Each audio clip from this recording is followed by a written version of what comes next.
Hi, I'm Manasi. Hello, I'm Narelle and we are Bread and Roses. We design programs and work with organisations to support the economic empowerment of women.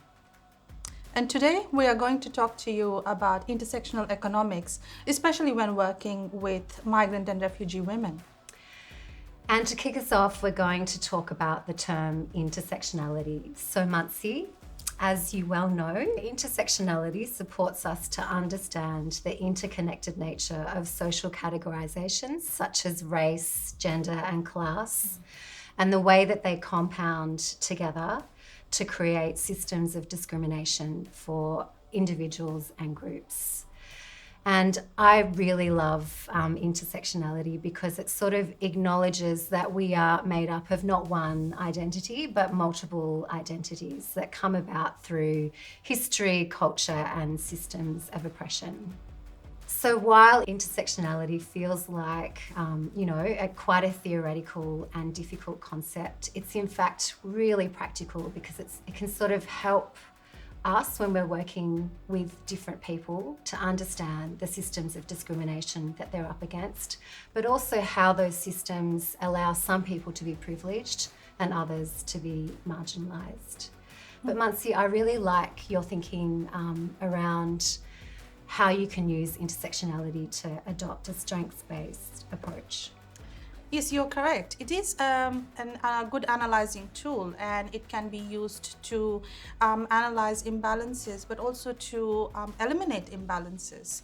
But sometimes the tool can be seen as deficit-based, and that's why we at Bread and Roses, we use the fundamentals of intersectionality, but take it and analyze people according to the strengths that they already possess and bring it to the forefront. Now that we have tackled intersectionality, it's time to move on to intersectional economics. And so, as the name implies, intersectional economics strives for the economy to work for all people rather than the other way around, which is often the case. And so, it takes an intersectional approach to identify and eliminate economic discrimination and disadvantage. The beauty about intersectional economics is that it can be applied to policy development, program design and delivery, services and products to ensure economic equality for all. That is correct, Narelle. In Australia, many times migrant and refugee women fall through the cracks in our financial or support systems, especially when they either arrive in Australia through their migration journey, resettlement process, or when they are experiencing financial hardships. But we think at Bread and Roses that to mitigate these gaps, organizations or programs can take a truly intersectional approach to reach these vulnerable population groups effectively, efficiently, and preventatively. Organizations can take intersecting lenses such as a feminist lens. So having women design and deliver the program is always going to be helpful. Taking a migrant lens, which means getting a diverse workforce with lived experience, is going to help program reach the target audience impactfully. Then social and economic lens.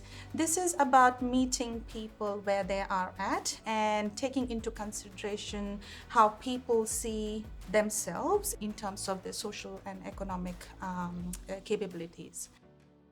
Then trauma-informed or person-centered approach. This approach helps program or service to really reach the individual level and to the heart of the issue as well. Matsi, I really love the way that you speak about your own experience in terms of, the way that you feel like you've been perceived since living in Australia as compared to where you're from. Do you want to speak about that a little bit? Like a lot of people don't know this, that when people are migrating to Australia, not all countries have the humanitarian status, which means not all people from all the different countries can apply for, say, refugee or asylum seeker visas. So India is one of that country. We do not have that status, which means that when people migrate to Australia from India, we can only apply for a certain set of visas, and to do that we need to come from a certain social and economic background, educational background as well. But having said that, when I came to Australia now about 15, 16 years ago, things were different, and I realized that I was stereotyped into a category of someone coming from a non-English speaking background, or sort of a stereotype that being a migrant, which means that you probably are not as economically well off. Whereas when applying for visa to come to Australia, I had to ensure that I had a certain level of English to even apply for the visa. I had to show that I had a certain level of financial backing to even apply for the visa.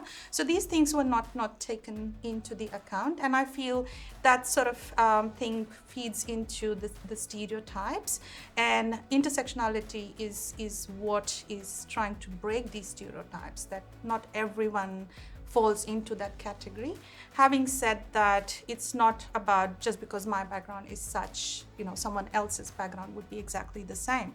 So that's why the intersectional approach, to know people's backgrounds and how they themselves perceive their own levels when it comes to the social, economical, the cultural identity, and so on.